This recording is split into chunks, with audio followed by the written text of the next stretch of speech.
찬송 중에 계시는 주여, 주는 거룩하시나이다. 아멘.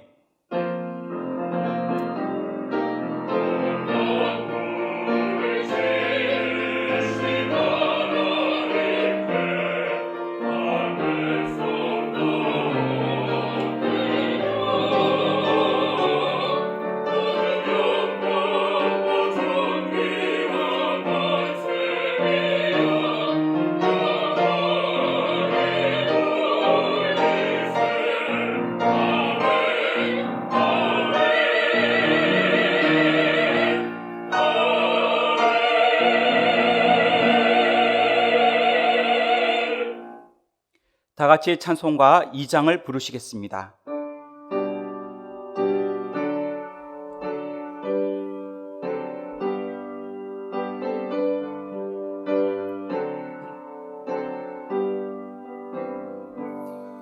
찬양 성부 성자 성령 성삼위일체께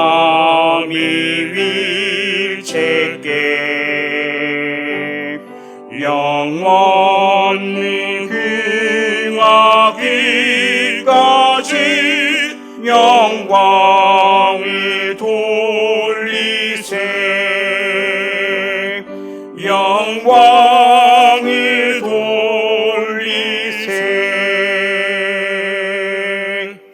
아멘.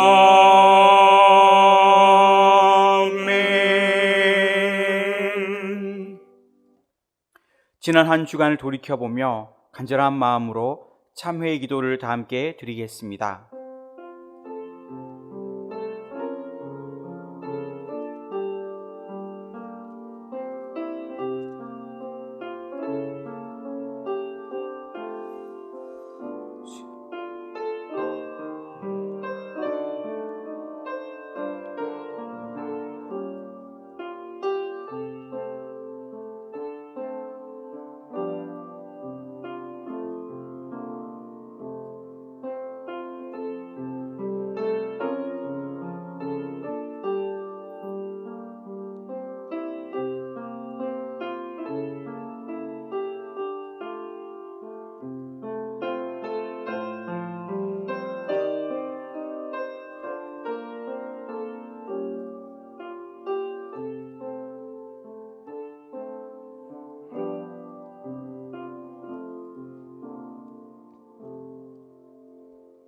모든 사람이 죄를 범하였음에 하나님의 영광에 이르지 못하더니 그리스도 예수 안에 있는 속량으로 말미암아 하나님의 은혜로 값없이 의롭다 하심을 얻은 자 되었느니라.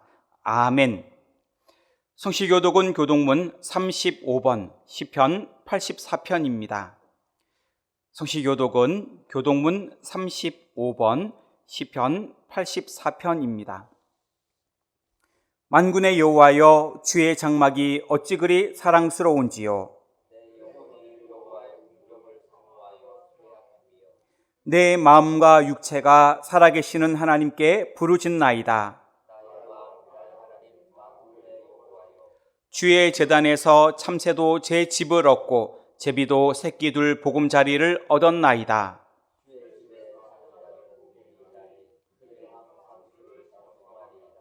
주께 힘을 얻고 그 마음에 시온의 대로가 있는 자는 복이 있나이다.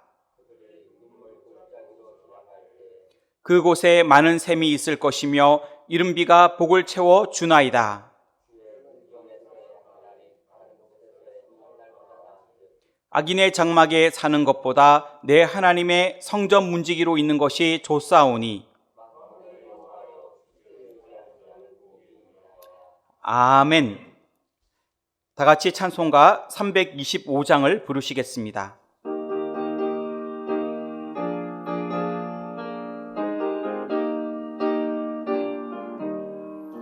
예수와 함께 계시니 시험이 오나 겁없네. 기쁨의 근원 되시는 예수를 위해 삽시다. 날마다 주를 섬기며 언제나 주를 기리고 그 사랑 안에 살 살면서 딴 길로 가지 맙시다. 이 세상 사는 동안에 주 이름 전파하면서 무한한 복락 주시는 예수를 위해 삽시다. 날마다 주를 섬기며 언제나 주를 기리고 그 사랑 안에 살면서 딴 길로 가지 맙시다. 이 세상 친구 없어도 예수는 나의 친구니 그리한 일을 버리고 예수를 위해 삽시다. 날마다 주를 섬기며 언제나 주를 기리고 그 사랑 안에 살면서 딴 길로 가지 맙시다. 주께서 심판하실 때 잘했다 칭찬하리니 이러한 상기 받도록 예수를 위해 삽시다. 날마다 주를 섬기며 언제나 주를 기리고 그 사랑 안에 살면서 딴 길로 가지 맙시다. 김용학 집사님께서 기도하시겠습니다.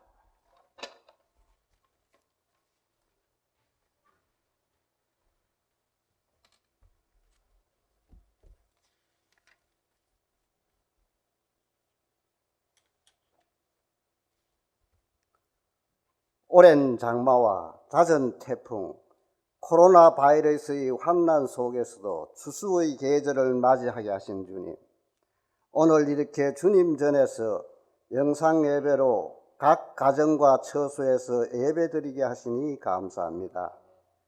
이 시간 저희들이 하나님과 신령한 교제를 갖게 하시고 거짓 없는 진실된 마음으로 예배하게 하시옵소서. 거룩하신 하나님 아버지, 지난 한 주일 동안 육신의 연약함으로 하나님 말씀에 충실하지 못한 어리석음을 고백합니다. 저희들의 모든 죄를 회개하오니 주 예수 그리스도 십자가의 보혈로 깨끗이 씻어 주시옵소서. 주님, 나라를 지켜 주시옵소서. 전국으로 확산되어 있는 코로나19의 강력한 방역 대책으로 피해가 확산되지 않도록 도와주시고 거짓과 위선으로 포장되어 있는 사회가 검은 것은 검고 흰 것은 희달았고 말할 수 있는 정직한 용기가 있는 사회가 되도록 도와주시옵소서. 위정자들은 탐심과 욕심을 버리고 국민을 사랑하고 공의가 바로 서는 나라 되게 하시옵소서. 장기적인 코로나로 일터가 사라지고 경제가 어렵습니다. 경제가 회복되게 하시고 빈곤층이 사라지는 행복한 나라가 되게 하시옵소서. 하나님 아버지, 추수의 계절인 이 가을에 풍성한 수확의 기쁨을 누리도록 하여 주시옵소서. 봄에 뿌렸던 영적인 씨앗들이 알차게 연걸어 알곡이 되었는지 성찰하고 남은 시간도 충실한 믿음 생활이 되도록 인도하여 주시옵소서. 교회를 위해 기도합니다. 새성전 지하 벽체 토목 공사가 완료되고 지상 건축 공사가 시작하고 있습니다. 안전하고 공기에 맞추어 차질 없이 진행되게 하시옵소서. 올해 우리의 기원이 있습니다. 예수 중심 교회, 연결되는 교회, 성장하는 교회로 함께 지어져가는 교회 되게 하시옵소서. 하나님 아버지, 주님의 귀한 말씀을 전하시는 박재신 목사님께 신령한 능력을 주시어 그 말씀이 메마른 심령을 적시는 은혜의 단비가 되게 하시옵소서. 말씀을 듣는 이마다 생각이 바뀌고 행동이 바뀌어 불평보다는 감사의 마음을 갖고 사는 참된 일꾼들로 변하는 놀라운 역사가 일어나게 하시옵소서.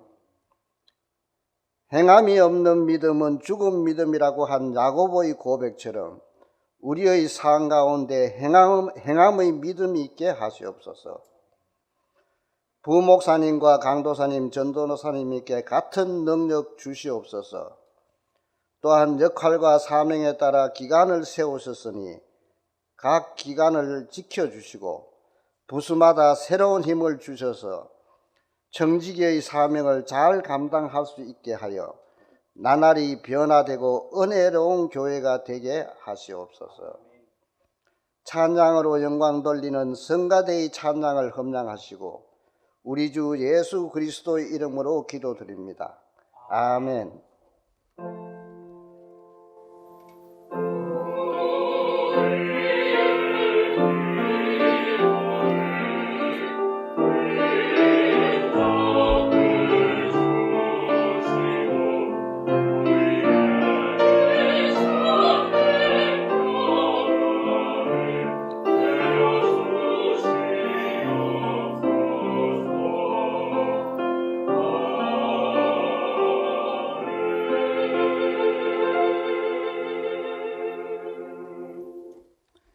하나님의 말씀은 마태복음 28장 18절로부터 20절까지의 말씀입니다.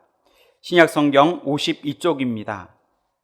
하나님의 말씀 마태복음 28장 18절로부터 20절까지의 말씀입니다. 예수께서 나와 말씀하여 이르시되 하늘과 땅의 모든 권세를 내게 주셨으니 그러므로 너희는 가서 모든 민족을 제자로 삼아 아버지와 아들과 성령의 이름으로 세례를 베풀고 내가 너희에게 분부한 모든 것을 가르쳐 지키게 하라. 볼지어다 내가 세상 끝날까지 너희와 항상 함께 있으리라 하시니라. 아멘.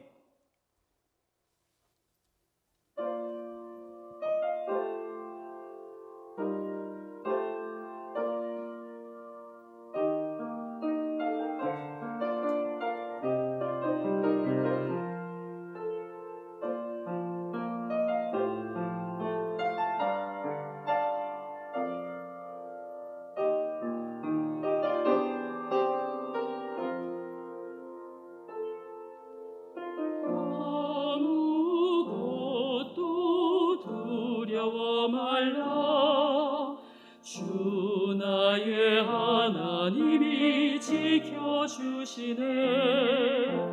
놀라지 말아라. 겁내지 말아라. 주님 나를 지켜주시네.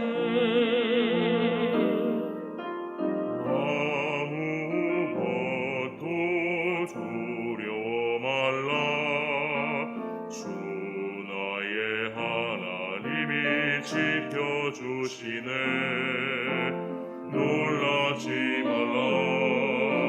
겁내지 마라.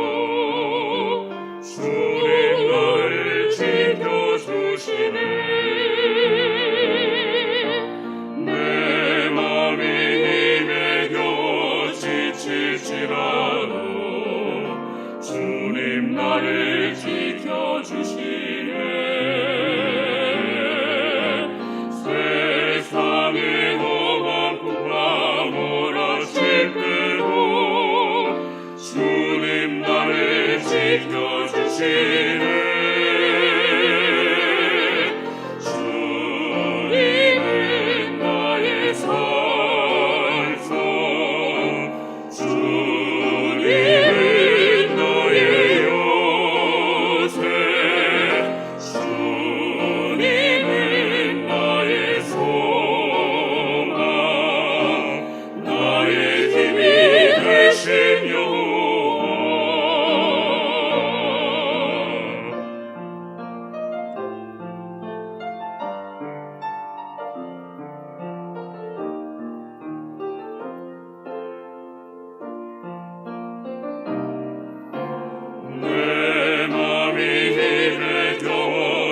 외칠지라도 주님 나를 지켜주시네.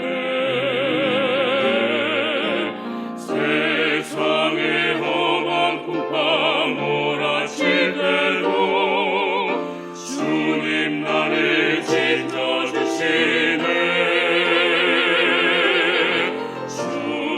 주님은 나의 산성, 주님은 나의 요새, 주님은 나의 소망, 나의 힘이 되신 여호와. 주님은 나의 산성, 주님은 나의 요새, 주님은 나의 소망, 나의 힘이 되신 여호와. 나의 힘이 되신 여호와.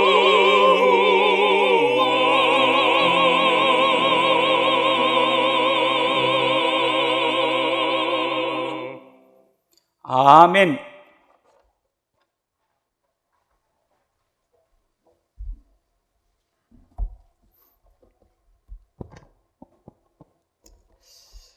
이번 추석 명절 즐겁게 보내셨습니까? 비록 코로나19로 왕래가 자유롭지 못하여서 예년과 같이 명절을 보내지는 못하셨겠지만 행복한 명절 보내신 줄 믿습니다. 올해 10월 1일은 추석 당일이었습니다. 그래서 10월 1일이라는 것이 추석으로 의미가 있었는데 사실 저희 교회에서의 10월 1일이란 날은 만 15년 6개월간의 모든 갈등을 마감하고 새 출발을 한 날을 의미하기도 합니다. 그러고 보니 여러분, 저희들이 이곳 임시예배처소에서 예배를 드린 지가 벌써 1년이 훌쩍 지났습니다. 작년 9월 29일 주일날 이곳에서 첫 예배를 드렸고 9월 30일 날 모든 절차를 마감하고 이제 10월 1일부터 완전히 갈등을 뒤로 하고 새 출발한 날이었습니다. 이곳에서 예배를 드린 지가 엊그제 같은데 벌써 1년이 지난 이때 이제 우리 교회는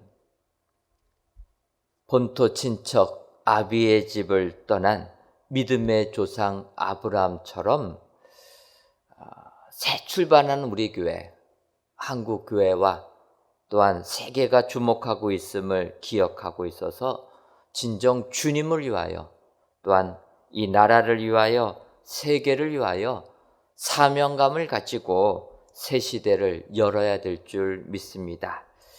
오늘은 그런 의미에서 우리들이 다 암송하고 있는 말씀이지만 우리 예수님의 지상 대명령을 가지고 코로나19로 인하여서 비록 성전에는 모이지 못하지만 각 가정에서 예배드리며 힘든 시간을 보내고 계심에도 불구하고 다시 한번 이 주님의 말씀 묵상하여서 우리 마음을 새롭게 가지려고 하는 것입니다.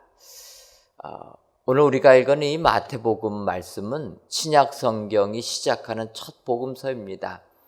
그런데 이 마태복음을 보게 되면 어찌 보면 마태복음은 시작과 끝이 임마누엘로 시작하고 임마누엘로 끝난다라고 이 마태복음을 요약할 수가 있다라는 것입니다.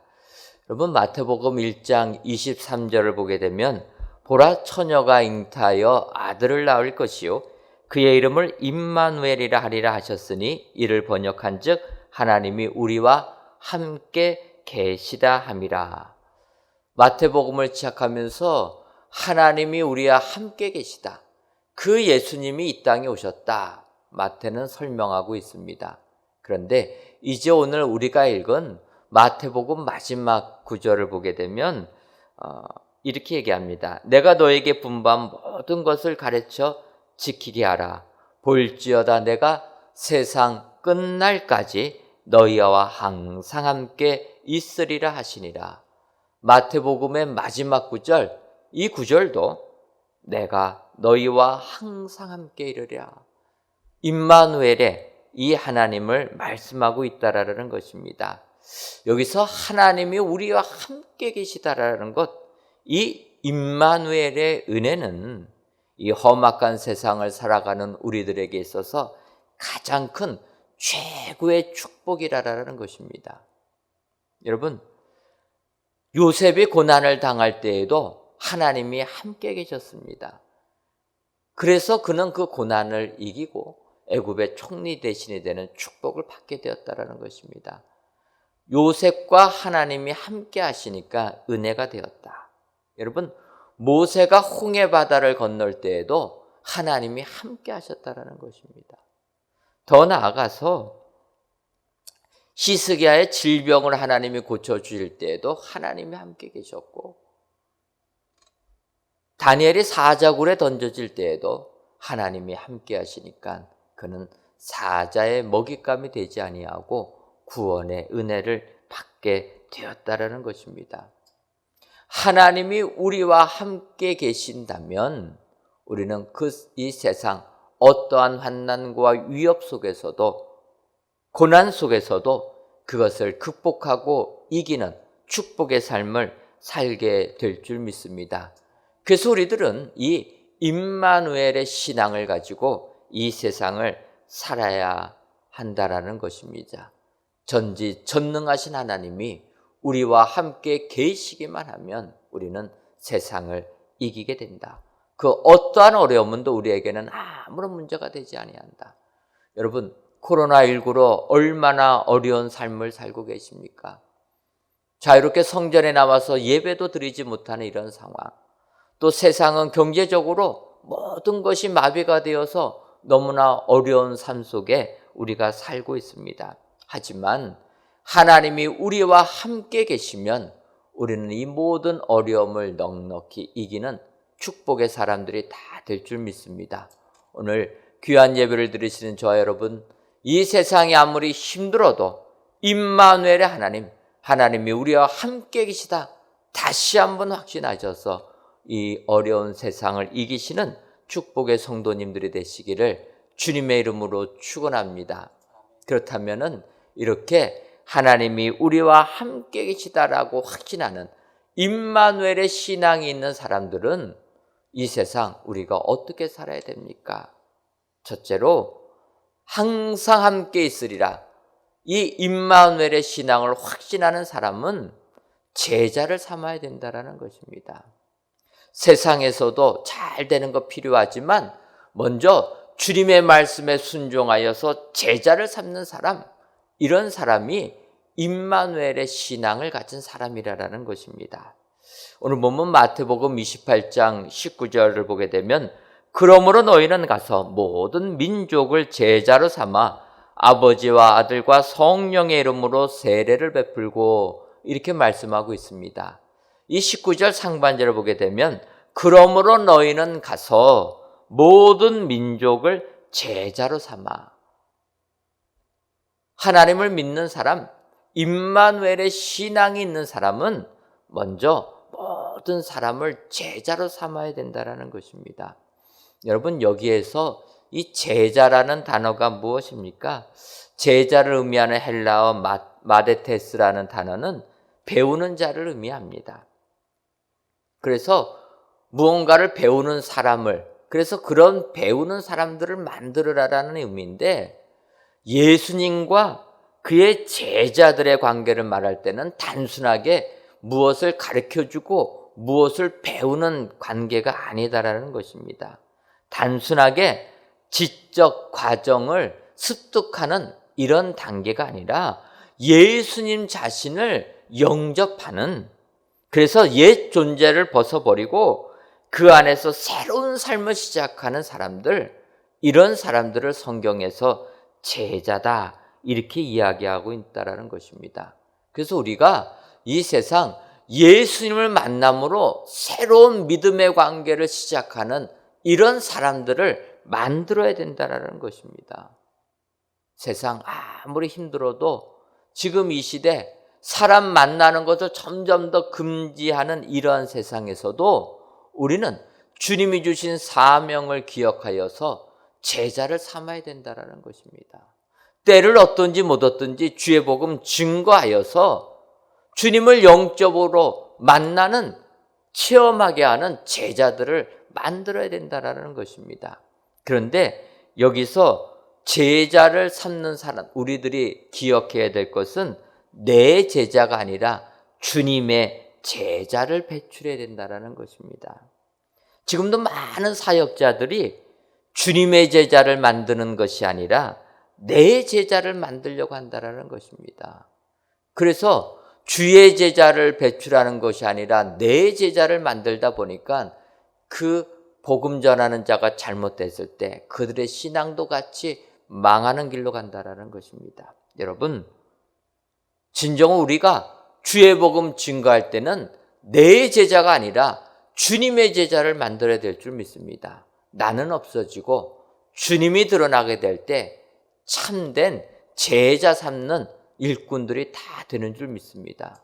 그런 의미에서 우리들은 세례 요한을 살펴봐야 된다는 것입니다. 세례 요한, 주님보다 먼저 이 땅에 와서 주의 길을 예비한 자입니다. 많은 사람들이 세례 요한이 베푸는 세례를 받으면서 회개하고 세례 요한을 따랐는데 세례 요한이 뭐라고 합니까? 나는 주님의 신발끈 풀기에도 부족한 자다. 나는 쉬어야 되겠고 주님이 흥하셔야 된다. 더 나아가서 세례 요한은 자기를 따르던 제자들을 주님께로 인도했다라는 것입니다. 여러분, 자기를 따르는 사람을 다른 사람에게 넘긴다는 것 쉽지 않다라는 것입니다. 지금도 많은 스승들이 그 제자들 때문에 다투지 않습니까? 이 사람은 내 제자다, 네 제자라. 그거 갖고 따지는 겁니다. 그래서 남의 제자를 자기 제자로 받아들이려고도 안 합니다. 내 제자가 남의 제자로 들어가게 되면 다시는 상종하지 않는 게 이 세상이라는 것입니다. 그런데 세례 요한은 그렇지 않았다라는 거예요. 세례 요한은 자기를 따르던 제자들을 주님의 제자로 보내주었습니다. 그 사람이 누구입니까? 안드레라는 거예요. 안드레, 세례 요한을 따르다가 주님을 따르게 됩니다. 그리고 나서 어떻게 됩니까? 안드레가 자기의 형 베드로를 주님께로 인도할 때 베드로 주님의 수제자가 되는 은혜를 받게 되었다라는 것입니다. 그래서 우리들 세상 살면서 제자 삼을 때 내 제자가 아니라 주님의 제자 삼도록 노력해야 된다는 것입니다. 더 나아가서 주님이 뭐라고 말씀하십니까? 그 다음에 모든 족속으로 제자를 삼으라라는 거예요. 여기서 중요한 것은 모든 족속입니다. 어느 한 족속이 아니라 모든 족속. 복음을 증거할 때는 편견을 버리라라는 것입니다. 내 생각 내어버리고 내 편견 내어버리고 모든 민족으로 복음을 증거하라라는 것입니다. 여러분, 이 구절이 마태복음에 등장하고 있다는 것을 우리들은 눈여겨봐야 됩니다. 왜냐하면 마태복음은 유대인들을 대상으로 마태가 기록한 것입니다. 유대인은 어떤 사람들입니까? 선민의식에 가득 찬 사람들, 유대인들만 구원을 받는다라고 생각했던 그 사람들에게 마태는 마지막에 이야기합니다. 주님의 명령은 유대인에게만 복음을 전하는 것이 아니라 모든 민족에게 가서 복음을 전하라는 것입니다. 그래서 우리는 인종적 편견, 문화적 편견, 신학적 편견들을 다 내려놔야 된다는 거예요. 근데 여러분, 이런 편견을 내려놓는 게 얼마나 어렵습니까? 예수님 시대뿐만 아니라 지금 이 시대에도 인종 간의 편견 아직도 내려놓지 못한다는 것입니다. 세계 최고의 강대국이라고 하는 이 무기국이라는 나라, 지금도 얼마나 인종 문제 때문에 어려움을 겪고 있습니까? 백인들이 백인 경찰들이 흑인들 너무나 무자비하게 진압한다라는 거예요. 총을 가지고 있지 않음에도 불구하고 총으로 사살합니다. 그래서 지금도 인종 갈등으로 큰 문제가 일어나는데 미국의 대통령이라고 하는 사람, 그런데 이것을 두둔하고 있다는 거예요. 여러분, 아직까지도 21세기를 맞이한 이 세계에도 인종차별, 민족차별 끊어지지 아니했다라는 것입니다. 우리 주님은 명하십니다. 모든 민족에게 복음을 증거하라. 여러분, 그래서 우리 교회가 해외 선교를 하는 이유도 여기에 있는 것입니다. 어떤 분들은 이 땅에 아직도 주님을 믿지 않은 환자들도 많은데 굳이 해외까지 갈 필요가 있느냐, 이렇게 말씀하는 분들도 계십니다. 하지만 주님의 지상 명령은 내 민족에서 그치지 아니하고 눈을 들어서 세계로 가라라는 것입니다. 우리 교회 대한민국에 있지만은 세계로 향하여서 복음을 선포해야 될 줄 믿습니다. 그래서 저희들 인도에도 가고 캄보디아도 가게 되는 것입니다. 여러분, 주님은 모든 민족에게 복음을 증거하여서 제자를 삼으라 명하고 있습니다. 비록 저희들 코로나19로 왕래가 자유롭지 못한다 할지라도 다시 한번 이 주님의 말씀을 묵상하고 이 말씀을 저희들 가슴 깊이 새겨들어서 다시 한번 주의 복음을 증거하는 축복의 성도님들이 되시기를 주님의 이름으로 축원합니다. 아무리 세상이 힘들어도 주의 복음 증거할 때 하나님 주신 축복이 우리에게 임하게 될 줄 믿습니다. 이 같은 은혜가 여러분들의 삶 가운데 임하시기를 주님의 이름으로 축원합니다. 그리고 두 번째로, 항상 함께 있으리라 확신하는 사람은 세례를 베풀어야 합니다. 오늘 본문 마태복음 28장 19절 하반절을 보면은 아버지와 아들과 성령의 이름으로 세례를 베풀고, 이렇게 말씀하고 있습니다. 세례를 베풀 때 아버지와 아들과 성령의 이름으로 세례를 베풀어라. 여러분, 주님이 명하신 것은 예수 믿지 아니하는 자들 복음 증거하여서 세례받게 하라라는 것입니다. 그래서 지금도 교회는 세례를 베풀어야 될 줄 믿습니다. 그런데 여러분, 올해는 코로나19로 인하여서 저희 교회 모이지를 못하다 보니까 세례를 봄에도 베풀지 못했습니다. 교회가 1년에 봄과 가을 두 번에 걸쳐서 세례를 베풀려고 계획을 잡았는데 봄에도 베풀지 못하고 오늘도 1년 전에 세례식 베풀겠다고 한 날입니다. 그런데 모이지를 못해가지고 세례를 베풀지를 못했습니다. 참 마음이 아프지만 여러분, 하나님의 말씀, 예수님의 말씀은 세례를 베풀라라는 것입니다. 그래서 다시 성전에 모여서 예배드리는 때가 되게 되면 세례를 베풀려고 합니다. 코로나19 때문에 두려워 떨고 있어도 그래서 장갑을 끼고 세례를 베풀어야 되지 않을까, 이런 생각도 합니다. 그러나 여러분, 주님은 세례를 베풀라라는 것입니다. 여러분, 왜 세례를 베풀어야 됩니까? 세례는 내가 예수 믿는다라는 것을 공적으로 나타내는, 표시하는 것이 세례이기 때문에 우리는 세례를 베풀고 세례를 받아야 된다라는 것입니다. 마음에 믿어도 구원은 받습니다. 그러나 공적으로 세상을 향하여서 내가 예수 믿는 사람이라 알리는 것, 이것이 필요하다라는 것입니다. 요즘 이 시대 예수 믿는 것이 힘들 수가 있습니다. 이럴 때 우리는 세례를 받고 세례를 베풀어야 될 줄 믿습니다. 여러분, 세례 받을 때 성령이 임하신다라는 것입니다. 여러분, 성령이 임할 때 우리는 세상을 이기는 넉넉한 힘을 가지게 되는 줄 믿습니다. 그래서 이 험악한 세상을 살아가는 우리에게 주님은 세례를 베풀라고 명하고 있다는 것입니다. 더 나아가서 세례를 베풀 때는 아버지와 아들과 성령의 이름으로 베풀라라는 것입니다. 하나님 아버지, 그 아들 되는 예수님의 이름, 성령님의 이름을 가지고 세례를 베풀으라는 것입니다.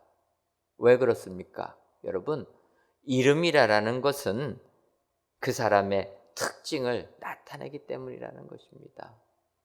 그래서 이 이름이란 게 참으로 중요합니다. 우리가 세례를 베풀 때 성부와 성자와 성령의 이름으로 베풀어야 된다는 것입니다. 성부와 성자와 성령, 이것을 우리는 삼위일체라고 합니다. 그런데 어떤 이단들은 삼위일체 하나님을 인정하지 않으려고도 합니다. 왜냐하면 그들의 주장은 삼위일체라는 단어가 성경에 없다라는 거예요. 여러분, 성경을 아무리 읽어봐도 삼위일체라는 이런 단어는 없습니다. 그러니까 그 이단은 그걸 가지고 주장을 합니다. 근데 여러분, 이 삼위일체라는 것은 그러나 우리가 성경을 보다 보면 성부 하나님, 성자 예수님, 성령님이 하나라는 것을 깨닫게 된다라는 것입니다. 사실 이 삼위일체라는 단어는 기원 후, 그러니까 AD 한 200년경에 라틴 신학자 터툴리안이 그 하나님을 설명하면서 이 트리니티라 삼위일체라는 단어를 처음 사용하게 됩니다. 그래서 지금 우리들은 트리니티라는 단어들을 쓰게 되는데 이것은 우리 하나님을 표현하는 표현인 것입니다. 지금도 미국에 가게 되면은 트리니티 신학교가 있습니다. 그 신학교는 삼위일체라는 단어를 써서 이 신학교의 특징을 나타내고 있다는 겁니다. 그만큼 삼위일체된 하나님을 강조하고 있는데 여러분, 삼위일체라는 것, 이것은 성경에 나와 있지는 아니하지만 성경을 보게 되면 우리가 이것을 인정해야 된다는 것입니다. 성부 하나님이 계시고 그의 아들 예수님이 계신데 이 예수님은 하나님이시다. 또한 더 나가서 성령님이 계시는데 그 성령님은 또한 예수님과 하나시다. 그래서 우리는 이것을 믿어야 된다라는 것입니다. 요한복음 14장 26절을 보면 보혜사 곧 아버지께서 내 이름으로 보내실 성령, 그가 너희에게 모든 것을 가르치고 내가 너희에게 말한 모든 것을 생각나게 하리라. 이렇게 말씀하고 있습니다. 삼위일체라는 것 우리가 믿음으로 받아들여야 된다는 것입니다. 그리고 성부, 성자, 성령의 이름으로 세례를 베풀 때 하나님의 역사가 우리에게 임하게 되는 줄 믿습니다. 세상이 소란해서 교회가 세례 베푸기도 어려운 상황이 되었지만 우리 다시 한번 세례를 베푸는 믿음의 성도들이 되어야 될 줄 믿습니다. 세례를 베푸는 믿음의 교회가 되어야 될 줄 믿습니다. 오늘도 이렇게 주님이 명령하신 지상 명령을 다시 한번 마음에 새기셔서 항상 복음을 증거하고 세례를 베푸는 축복의 성도님들이 다 되시기를 주님의 이름으로 축원합니다. 그 마지막 세 번째로 항상 함께 있으리라 확신하는 사람은 하나님의 예수님의 명령을 가르쳐야 하는 것입니다.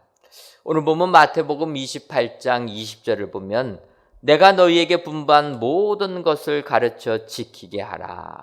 볼지어다 내가 세상 끝날까지 너희와 항상 함께 있으리라 하시니라. 이렇게 말씀하고 있습니다. 여기서 예수님께서 우리에게 분부하신 것은 내가 분부한 모든 것을 가르치라 이렇게 말씀하고 있다라는 것입니다. 그래서 우리들은 예수님께서 분부하신 것을 그리고 모든 것을 지키도록 가르쳐야 한다라는 것입니다. 먼저 예수님께서 분부하신 것만을 가르치라라는 것입니다. 우리가 복음을 증거하고 주님의 말씀을 가르칠 때 내 말 가르치지 말고 주님의 말씀만을 가르치라라는 것입니다. 그런 의미에서 우리들 성경으로 돌아가야 된다라는 것입니다. 내 생각을 가르치는 것이 아니라, 내 경험을 가르치는 것이 아니라 주님의 말씀을 가르치려면은 성경으로 돌아가야 된다. 종교개혁의 모토인 오직 성경으로 돌아가야 된다는 것입니다. 교회의 제도와 전통은 결코 성경은 아니라라는 것입니다. 여러분, 그런데 시간이 흐르다 보면은 우리들도 모르는 사이에 무의식적으로 전통을 그냥 따라간다라는 것입니다. 하지만 믿음 생활 이렇게 하면은 안 된다라는 것입니다. 우리들이 하루하루를 살 때 먼저 하나님의 말씀으로 돌아가는 삶을 살아야 된다라는 것입니다. 그리고 주님이 하라고 하면 행하고 하지 말라고 하면은 하지 말아야 된다라는 것입니다. 여러분, 믿음 생활은 간단합니다. 믿음 생활은 심플하다라는 거예요. 그런데 많은 사람들이 어려워하는 까닭은 무엇입니까? 내 생각이 들어가게 될 때 믿음 생활이 어려워진다라는 것입니다. 여러분, 믿음 생활하는 것 주님이 하라고 하면 하시고 멈추라고 하면 멈추시는 여러분 되시기를 바랍니다. 그럴 때 진정으로 임마누엘의 축복이 우리에게 임하게 되는 줄 믿습니다. 그 다음에 주님께서 가르친 것, 분부하신 것을 가르칠 때 모든 것을 가르쳐야 된다. 선택적으로 가르치지 말고 모든 것을 가르쳐야 한다는 것입니다. 여러분, 주님의 말씀을 저희들이 받을 때 우리의 생각을 가지고 취사 선택하면 안 되는 것입니다. 성경을 읽을 때 나에게 은혜되는 말씀만 읽으면 안 되고, 내가 성경을 읽어도 이해가 되지 아니하는 성경도 읽을 줄 알아야 된다는 것입니다. 그래서 저희들이 이번에 성전에 모이지 못할 때 쪽복음 필사대회를 하고 있지 않습니까? 쪽복음 필사대회를 할 때 한번 여러분 나에게 익숙하지 않은 성경도 한번 택하시고 쓰시기를 바랍니다. 은혜되는 성경 말씀만 보시려고 하지 마시고 이해가 되지 아니하는 성경 말씀, 내가 아무리 봐도 잘 깨닫지 못하는 성경 말씀 있으면 그것을 한번 택하셔서 글로 손으로 쓰면서 말씀을 묵상해 보시길 바랍니다. 성경 말씀은 모든 것을 다 볼 때 우리에게 은혜가 되는 줄 믿습니다. 하나님의 말씀을 제자들에게 가르칠 때 모든 것을 가르치라라는 거예요. 내가 기뻐하고 좋아하는 말씀만 가르치는 것이 아니라 모든 것을 가르칠 때 이것이 진정한 제자를 삼게 되는 은혜가 임하게 되는 줄 믿습니다. 그리고 더 나가서 가르치는데, 지식만 가르치는 데서 끝나지 말고 오늘 성경은 행동하는 지식, 실천하는 지식을 가르쳐야 된다, 이렇게 말하고 있다는 것입니다. 가르쳐 지키게 하라. 지킨다라는 것은 행동이라는 것입니다. 글로 쓰여져 있는 내 머리에서만 아는 지식이 아니라 삶에 나타나는 실천하는 지식을 가르치라는 것입니다. 그래서 주님이 말씀하십니다. 나더러 주여 주여 하는 자마다 천국에 다 들어갈 것이 아니요 다만 하늘에 계신 내 아버지의 뜻대로 행하는 자라야 들어가리라. 하나님 아버지의 뜻대로 행하는 자라야 천국에 들어간다는 것입니다. 그래서 우리들 이렇게 지키도록 가르치려면은 우리가 먼저 본을 보여주는 사람이 되어야 된다는 것입니다. 여러분, 우리가 믿음 생활 진정한 제자들, 그래서 가르쳐서 지키게끔 만들도록 하려면은 우리가 본을 보여야 된다. 그래서 여러분 가정 생활에서부터 본을 보여주시는 여러분 되시기를 바랍니다. 우리가 가정에서 본을 보일 때 우리의 자녀들이 믿음 안에 잘 양육되지 않겠습니까? 목회자가 되어서 신방을 각 가정 신방하다 보면 제일 안타까운 일들을 접하게 됩니다. 그것은 가정폭력의 문제입니다. 최근에 코로나19로 가정에 있는 시간이 많다 보니까 가정폭력에 노출된 시간이 많아가지고 이것이 사회 문제가 되는 것이 또한 우리의 현실이고 합니다. 여러분, 가정폭력이 있는 가정들 참 신방을 가보면 너무나 마음이 아픕니다. 그런데 더욱더 마음이 아픈 것은 가정폭력이 있는 가정에서 자란 자녀들이 똑같이 폭력을 행사하는 자녀들이 된다라는 것입니다. 이게 너무나도 마음이 아픈 것입니다. 그래서 우리들 나뿐만 아니라 우리의 자녀들을 위하여서도 이런 일들 과감하게 근절해야 된다라는 것입니다. 우리가 말씀을 배우면 말씀을 삶에 적용해야 된다라는 것입니다. 그것은 우리의 가정에서부터 시작해야 될 줄 믿습니다. 내가 가정에서 본을 보일 때 우리의 자녀들의 축복의 가정이 된다라는 것입니다. 그래서 바울 사도는 이렇게 얘기합니다. 갈라디아서 6장 17절에 이후로는 누구든지 나를 괴롭게 하지 말라. 내가 내 몸에 예수의 흔적을 지니고 있노라. 여러분, 바울은 그의 삶을 통하여서 예수의 흔적을 지니고 있다라는 것입니다. 흔적이 있다라는 것은 그만큼 삶 속에서 행위로 나타났다라는 것입니다. 실천했다라는 것입니다. 그래서 흔적이 있습니다. 흔적이 있으니까 바울은 당당하게 나를 본받으라 이야기하고 모든 그리스도인들이 바울을 본받아서 예수님을 닮아갔다라는 것입니다. 여러분, 임마누엘 신앙이 있는 사람은 항상 주님이 분부하신 것을 가르쳐 지키게 만들어야 될 줄 믿습니다.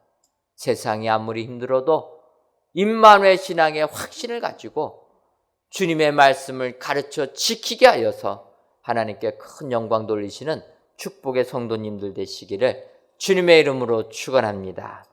기도하겠습니다.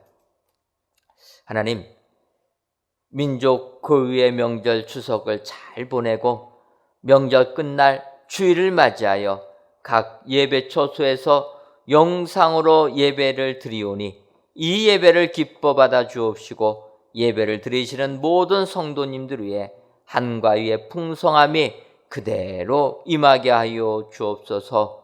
오늘은 주님께서 명하신 지상 명령을 다시금 되새기며 임마누엘의 신앙을 고민해 보았습니다. 아버지여, 주님의 명령 우리들 얼마나 잘 순종하고 지키고 있습니까?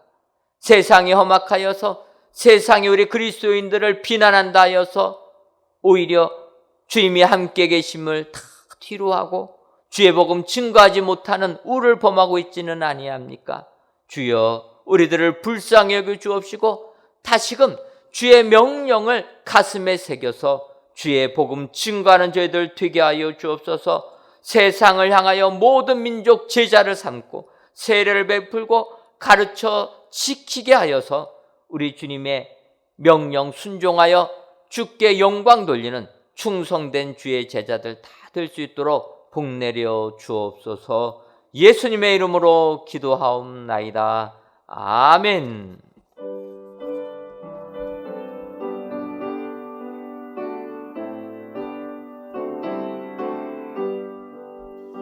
이 세상 끝날까지 주 섬겨 살리니 내 친구 되신 주여 늘 함께 하소서.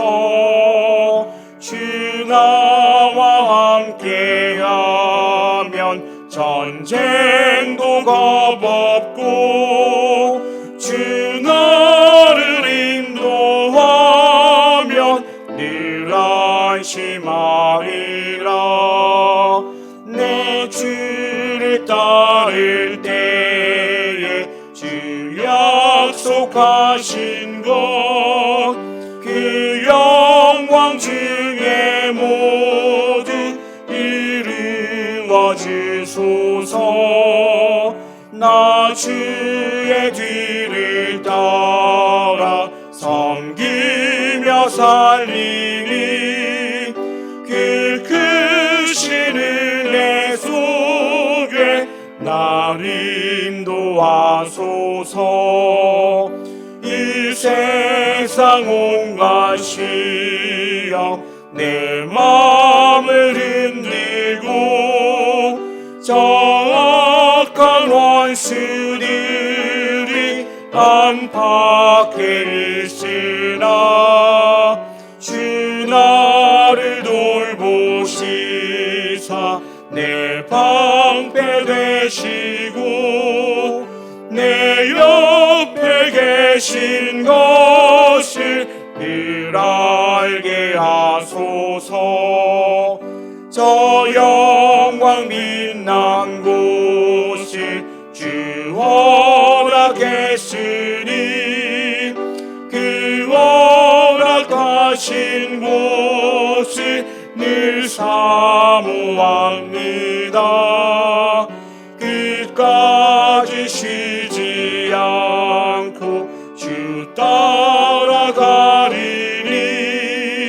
주 넓은 사랑으로 늘 인도하소서. 아멘.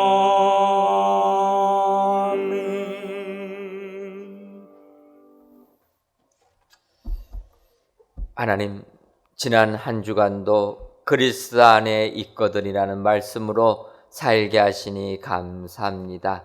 이외에도 그리스도 안에 있는 사람은 같은 사랑을 가지고 허영으로 살지 않고 남의 이익도 돌보는 사람임을 알아 세상에서 인정받고 쓰임받는 축복의 성도님들이 다 되게 하여 주옵소서.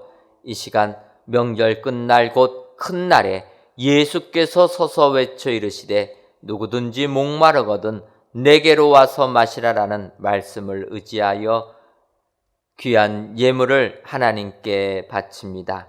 드려지는 11주 예물과 감사의 예물, 1,000번째 예물과 전도의 예물, 건축 헌금과 추정 헌금, 성미를 연락하여 주옵시고 드리는 손길 위에 다시는 세상 것으로 인한 갈증이 생기지 않게 하여 주옵소서. 더 나아가 주님께서 주시는 풍성한 생명수로 말미암아 세상 넉넉하게 이기는 축복의 성도님 되게 하여 주옵소서. 하나님, 온 민족의 명절임에도 불구하고 방역으로 인하여 쉼을 얻지 못한 손길들을 기억하여 주어서 새로운 힘을 더하여 주옵소서. 더 나아가 이 나라와 민족이 회개하고 하나님께 나오는 축복의 민족 되게 하여 주옵소서. 예수님의 이름으로 기도하옵나이다. 아멘. 옆에 분들 보시고 인사하도록 하겠습니다. 모든 민족으로 제자를 삼읍시다. 모든 민족으로 제자를 삼읍시다. 예, 한 번 더 인사하도록 하겠습니다. 가르쳐 지키게 합시다. 가르쳐 지키게 합시다. 여러분들 주님의 명령 다시 한번 가슴에 새기셔서 주님으로부터 칭찬받는 축복의 성도님들 되시기를 주님의 이름으로 축원합니다. 교회 소식 전해드리도록 하겠습니다. 성전 건축 광고입니다. 사실은 지난 주간에는 추석 연휴가 있어서 성전 건축이 수요일부터 계속 쉬었습니다. 여러분들 이제 저희들 월요일부터 새롭게 작업 진행하는데 잘 될 수 있도록 기도해 주시기를 바랍니다.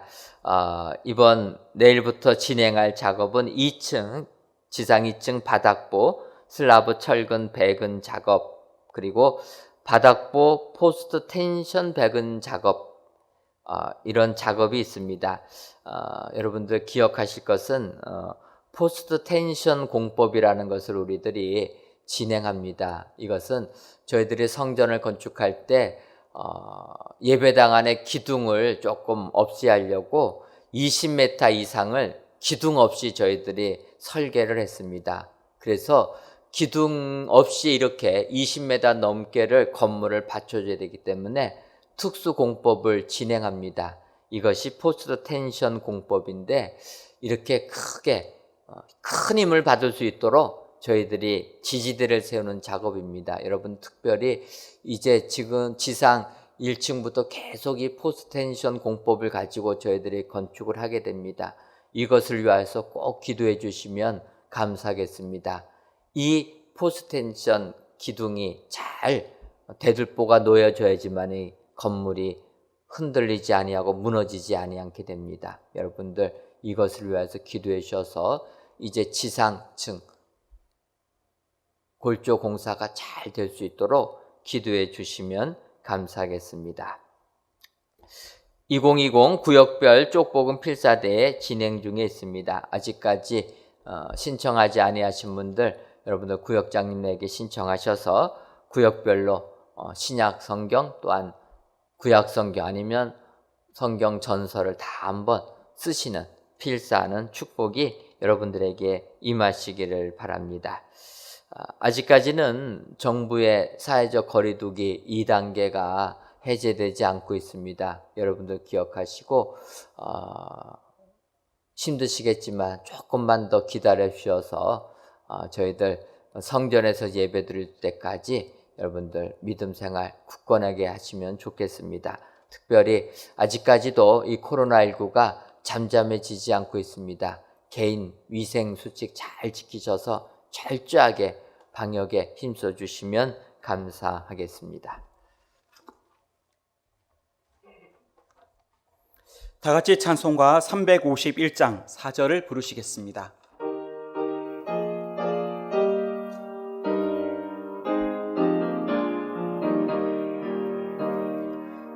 백성들아 와서 함께 모여서 우리 모두 함께 개가 부르세 영원토록 찬송 권세 찬송을 우리 임금 주께 돌려보내세 믿는 사람들은 주의 근산을 앞서가신 주를 따라갑시다.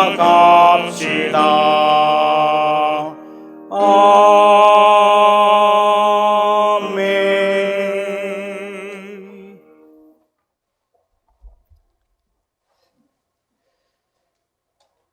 이제는 우리 주 예수 그리스도의 크신 은혜와 하나님 아버지의 한량없는 사랑하심과 성령님의 교통하심이 임마누엘의 신앙을 확신하여 주의 복음 증거하기로 다짐하는 사랑하는 은혜광성교회 모든 성도님들 위에와 속한 가정 위에 이제로부터 영원토록 함께 있을지어다.